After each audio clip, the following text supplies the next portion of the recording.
today we're going to try and change out this sill panel. So a bit of a dent in there, a couple of dents and whatnot there, but that's the main one.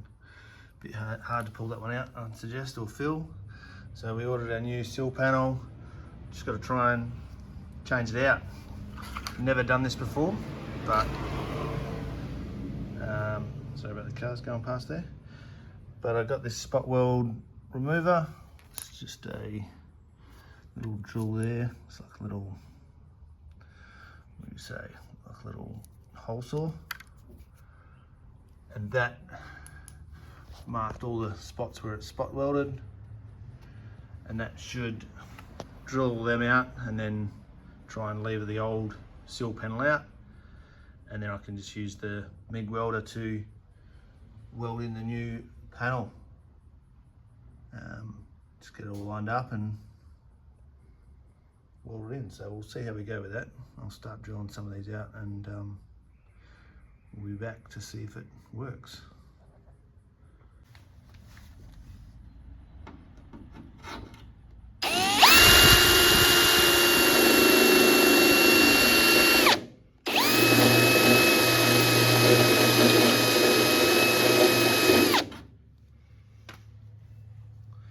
Seems to be working okay. You can just see that panel just starting to pull away there as it cuts through the, or around the spot welds.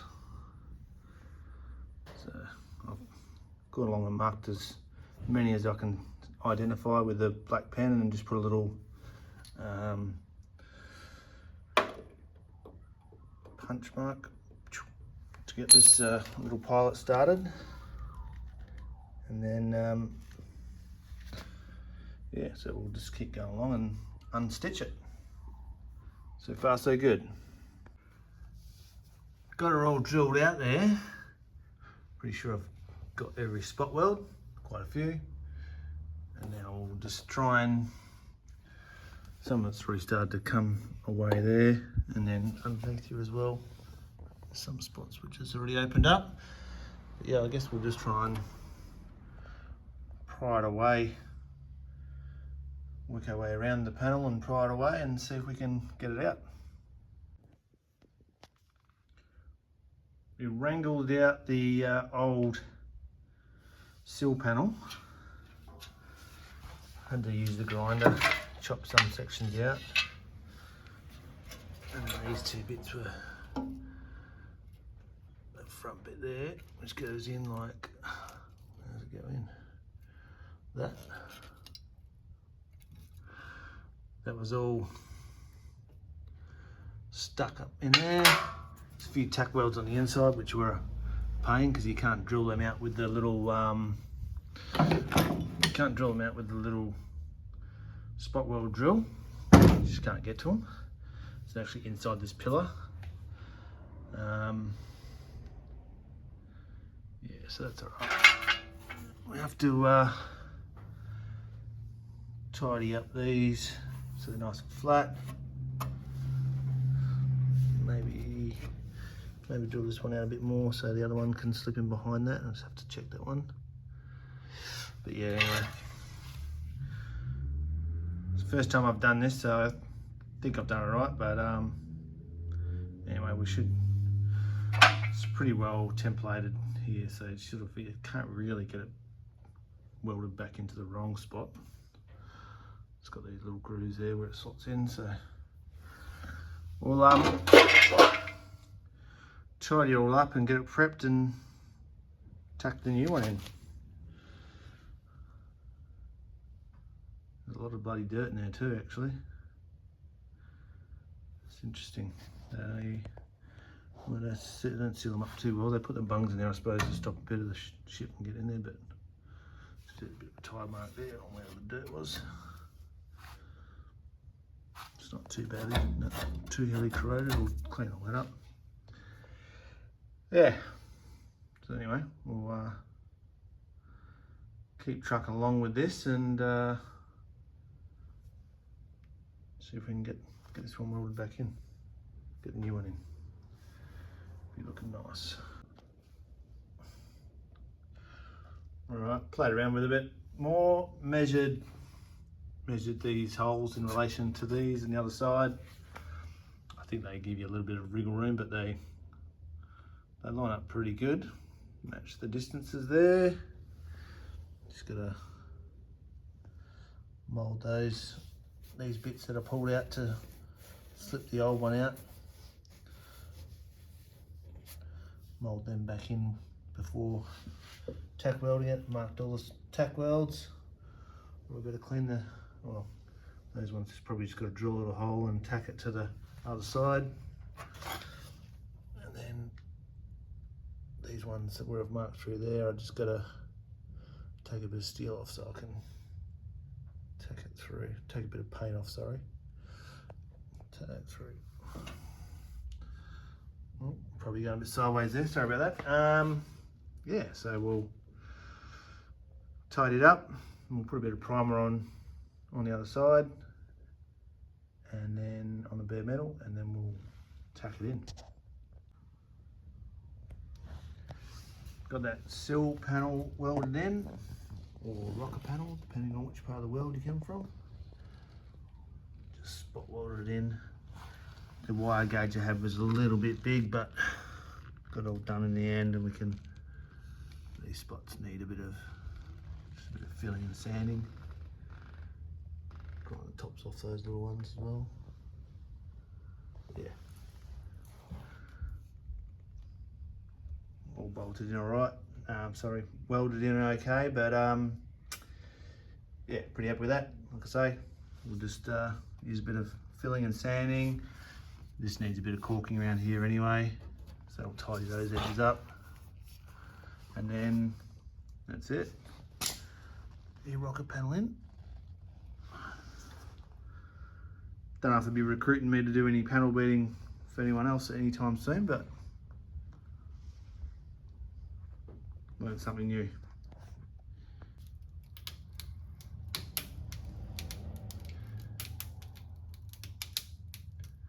Use that dry ice there to get freezes this, and then it just lifts off really nicely. So you can see I've done this section here. All pops off pretty well. The reason I'm pulling it all off is because I had this other, like this stuff here, car builders on there, or what's that, Dynamat, same stuff. Anyway, it's like the bitumen or rubberized stuff on the back with the foil was all in here. Bit messy. I don't think I really needed it all back there, so I prefer just to get all this off. I may do a couple of coats of a heavier duty underneath the cab, because that's got nothing on it. So put that on the other side, and then maybe just use a like a thicker sound deadening floor mat, so I don't glue all this stuff to the actual steel of the cab. You can see where it's started to lift on that side anyway. It's actually a bit rusty underneath, so I want to try and avoid that in the future as well. So see how a bit of water gets trapped under there and then it starts to corrode. So remove all that and fix all the rust spots and coat them up, and keep it going from there. But yeah, dry ice works a treat. I've got 10 kilos in the box here, but I'm told probably get away with half that on a single cab. You probably want your 10 kilos if you're doing a dual cab or a car, but single cab probably get away with 5 kilos.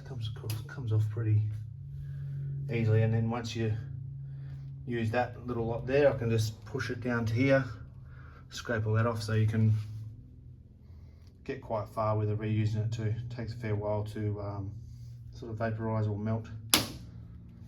Yeah, here it's all sort of stopped cracking there. I'll just give it another minute or so, and then we'll scrape it all off.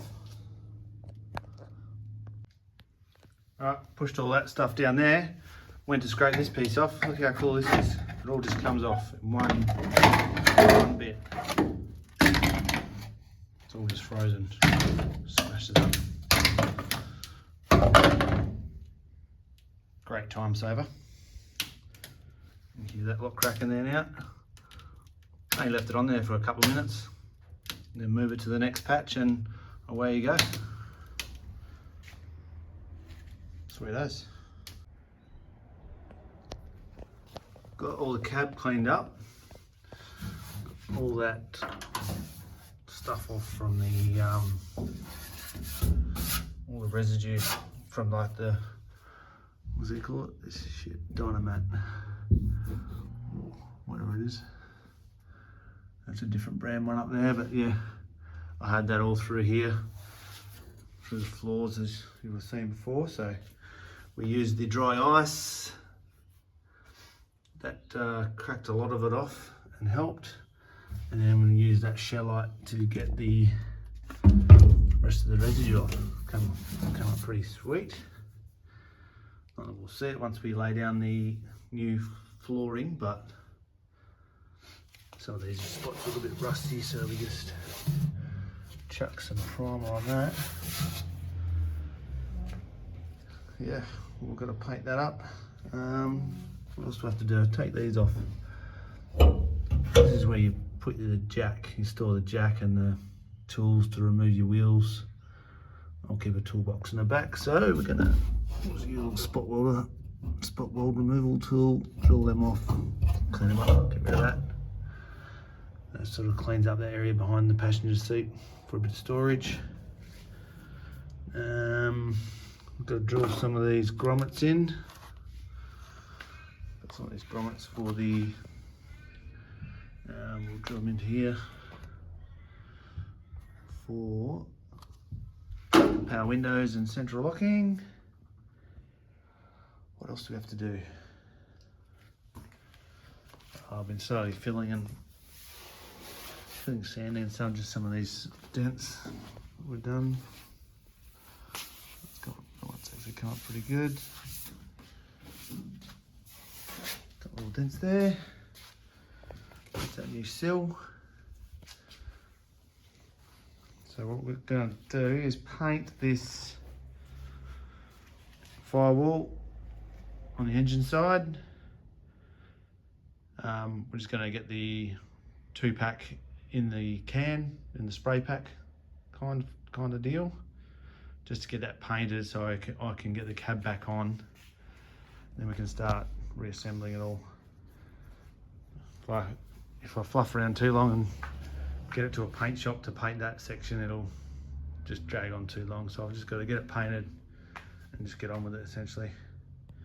I'm also going to spray the underbody again, respray it with some Raptor liner. Had a fair bit of this sort of stuff around the front, which is, I think it's like a sound deadener of some sort.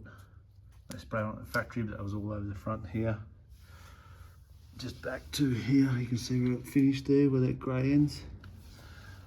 So I took all that off. We'll recoat the hole underneath with a Raptor liner. So that's today's activity, scraping all that shit off. And also cleaning up underneath.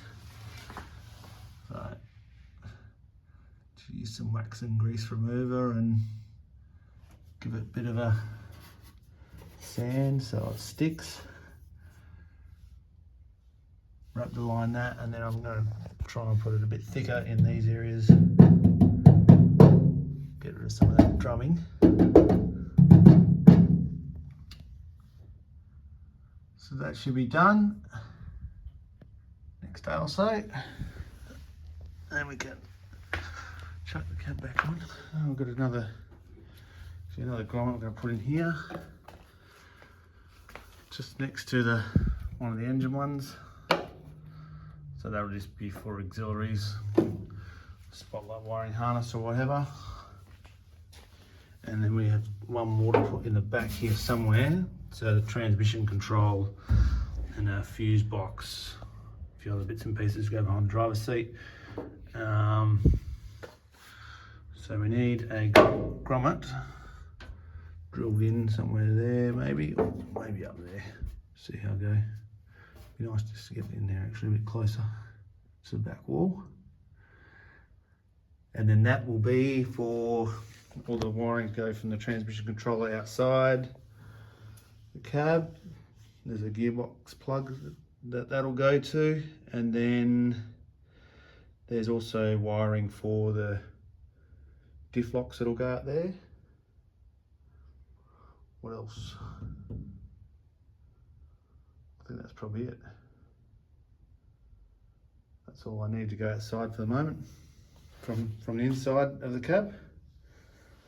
And then if we run anything on the tray, we'll run some power from the front and put an extra fuse box and whatnot in the tray, just to keep that all outside the cab. So that's where we're at the moment. We'll be back soon next time, probably in the same video actually. I'll try and get this firewall painted this week and the other side wrapped coated and get the cab ready to lift on. I've got the front radiator support away.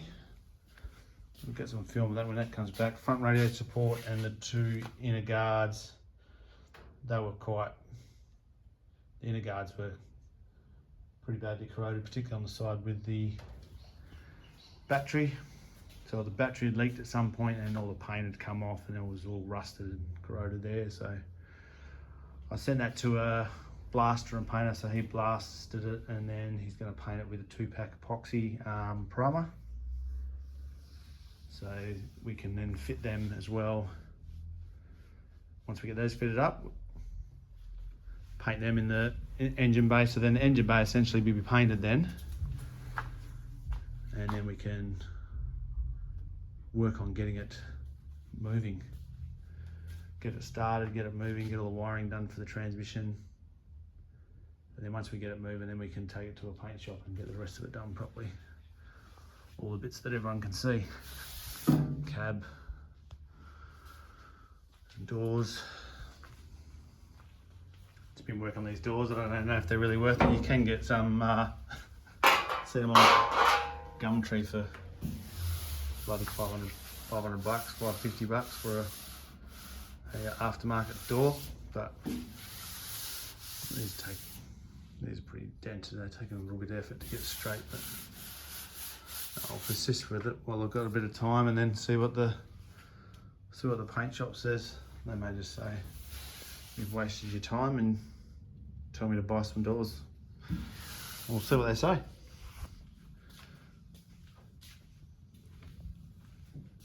Probably rambled on a bit enough now. Yeah, next time you'll see us, we'll have this painted up. Gonna get rid of the boot here.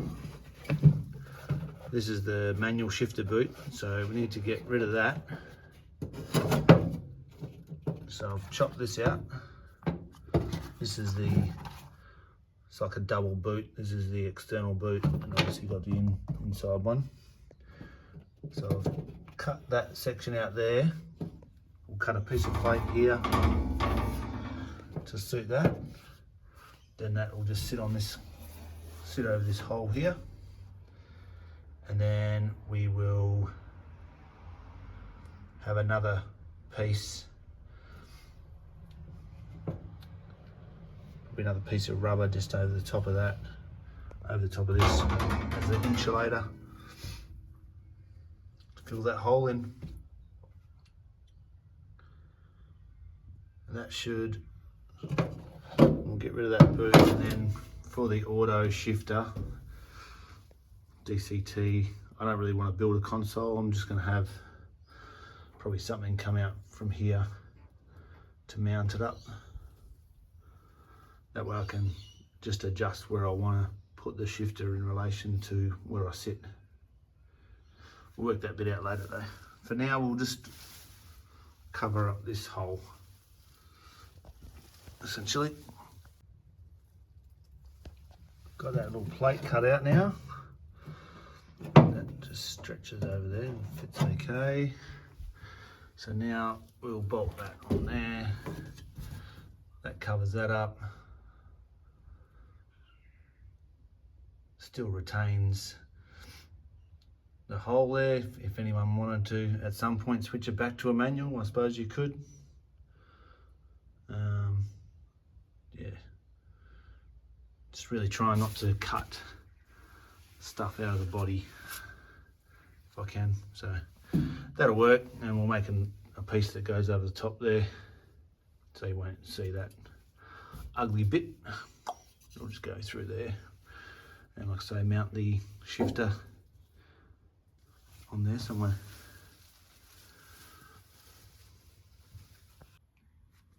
Time to spray some of this stuff on. The Raptor, got the gun there, hardener, chuck some hardener in, shake it up, spray it on. Apparently that's pretty easy. Oh, what have we got there? That will be revealed later. Okay. Got my little, we'll go back a bit, got my little spray booth, I'm gonna call that. It's just to stop the overspray from heading out elsewhere in the garage, really. So we're all prepped up here.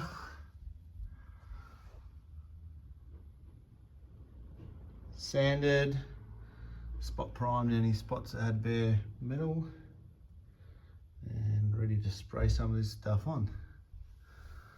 Taped up at this end. We're spraying from the inside, sort of this side out. So I'm not expecting anything on the cab anyway, but we're gonna obviously be rubbing that back and painting that later. All right, we'll get to spraying.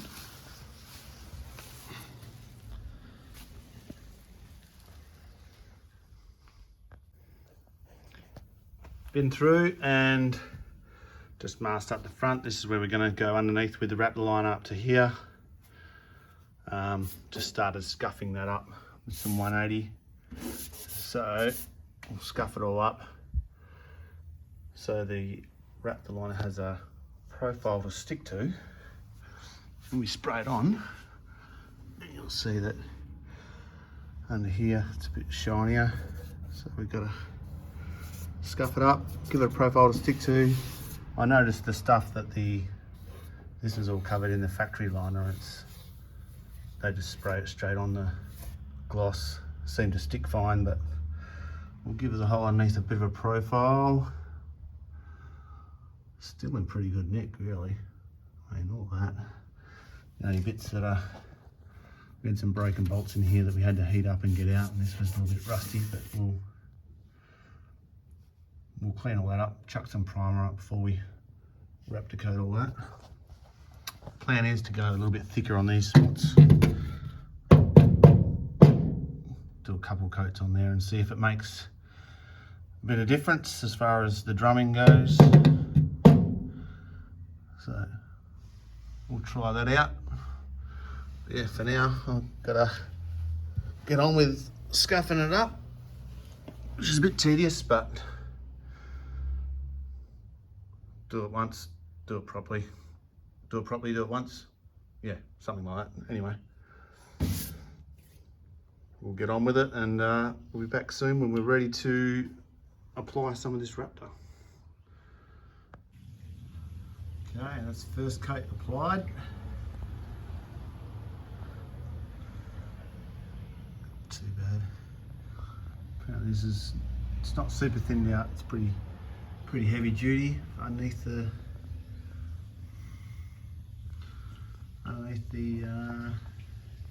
cab there. Just trying to add a bit of weight to it, and hopefully it'll deaden some sound from the outside, so we'll see how that goes once it gets dry. After all that, the shed's a bit of a mess, but we're at the point now where we can put the insulator back on here. So there's your engine bay insulation, put the cab back on, and start doing some other things. Get it ready to go back out to the paint shop later on once I get everything back together. But this will let us move forward with the cab on and do the wiring and put the interior of the cab back in, so on and so forth. So we'll see, most peels off here.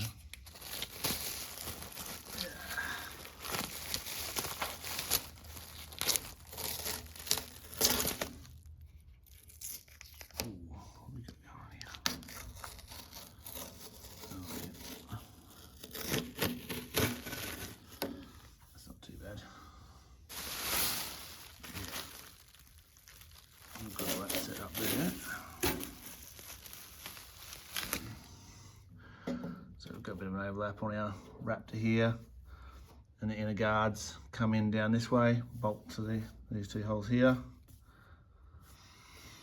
and then we've got all that same colour grey underneath with the Raptor coat.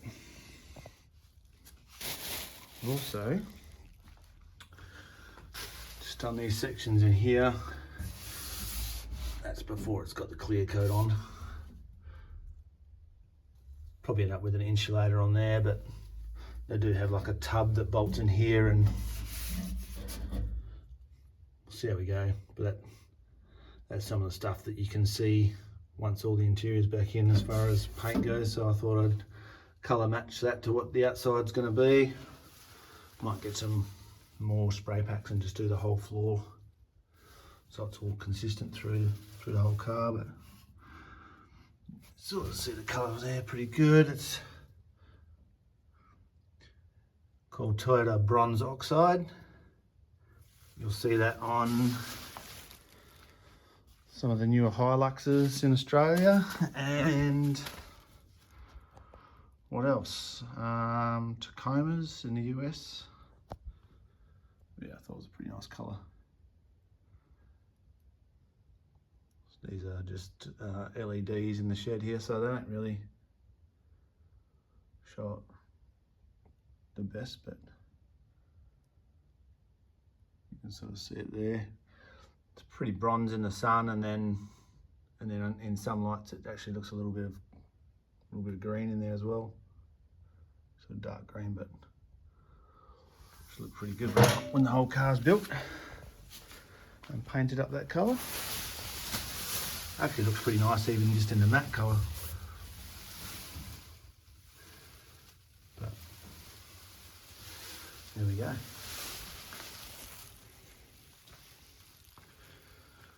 So I rip all the tape off, tidy things up a bit, and then put the cab back on there. One small job I'm going to do before I put the cab back on is I had this here filled with essentially steel putty Devcon, drilled and tapped for this little bracket that I made for the transfer shifter. But the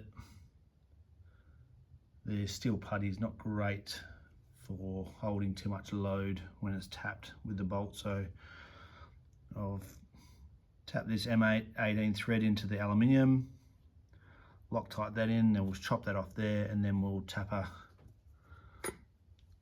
smaller M8 thread into the stub of that bolt, and then that'll hang on to that a bit better when I'm trying to change from 4-wheel drive to 2-wheel drive and back again. So yeah, good milestone getting that done. Next time we'll be dropping the cab back on, and then start doing some wiring and put the dash back in and things like that. Finish off the rest of the mechanical, so I'm going to put brake calipers back on. Brake calipers back on front and back. I've got some new brake lines coming.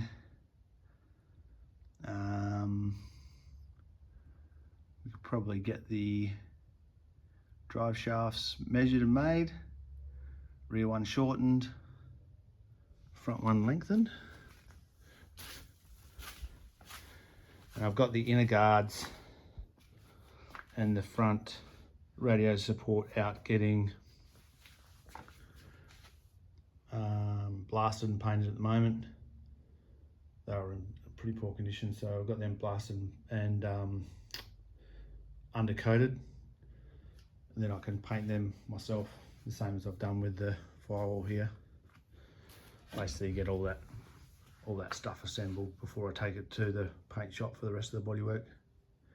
That way they don't have to worry about trying to get in and around the engine bay, and pretty much the engine bay will be done and they'll just have to do the outside. So that's where we'll leave you this time, and we'll see you on the next one.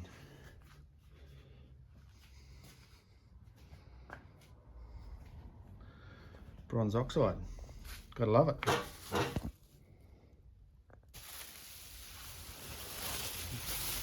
Decided to put up this makeshift spray booth. It's not really fully sealed, but it does stop most of the overspray and other dust going elsewhere in the garage, and also keeps these bits relatively clean. So today I decided to add a little bit more to this section here. That was, I think the colour finished about there. It was grey, but then when I put the inner guards on, you could sort of see the grey at the bottom, so I didn't like it. I decided to add more colour to the lower end there, which covers it in, and you'll see where it sort of ends as it goes in under the transmission tunnel there. So just adding a bit of colour to there, and we've got the inner guards back from, and the front radiator support back from blast and prime, sorry. So we're just going to get them painted. Already done one. Get them painted.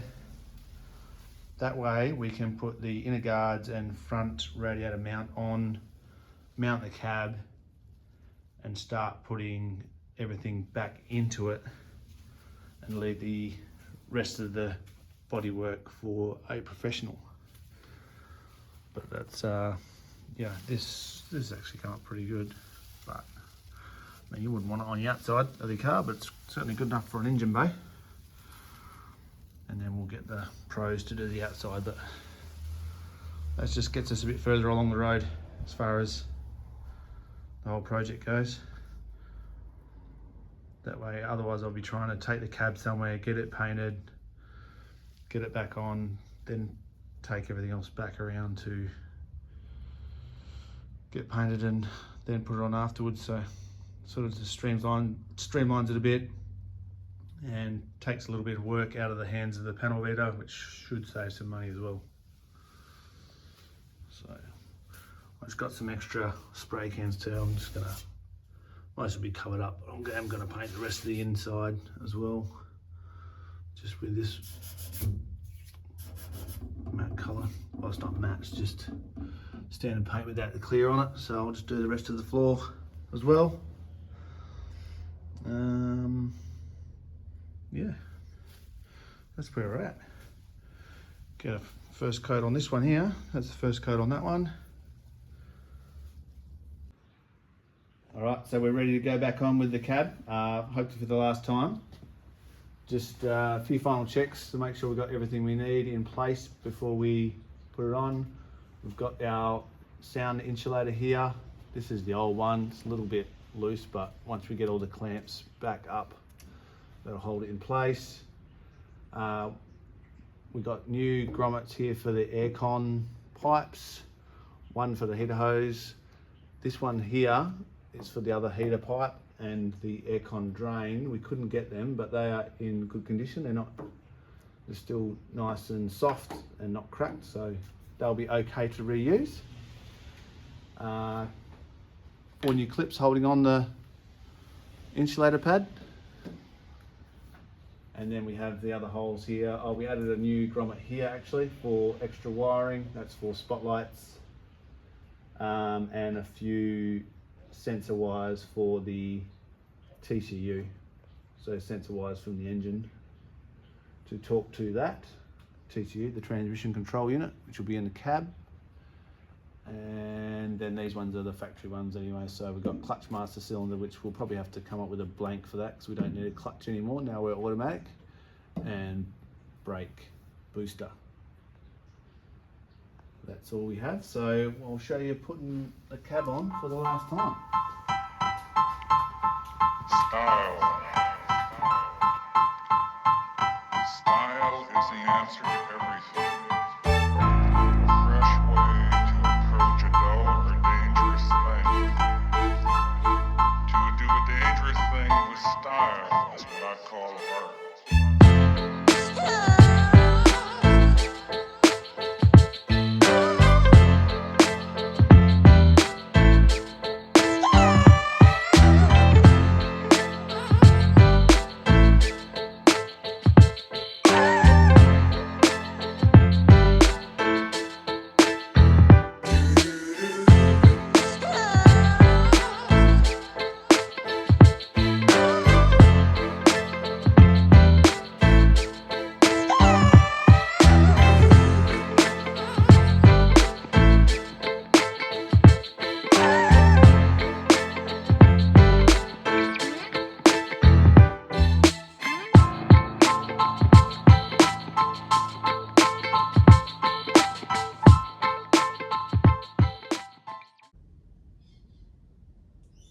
All right, we'll leave it there for this one. Cab's back on and bolted in position, and we've got the inner guards on there. And next time we'll be looking at wiring. So get the wiring back in and do some wiring for the transmission control. So that'll be on another video. See you then.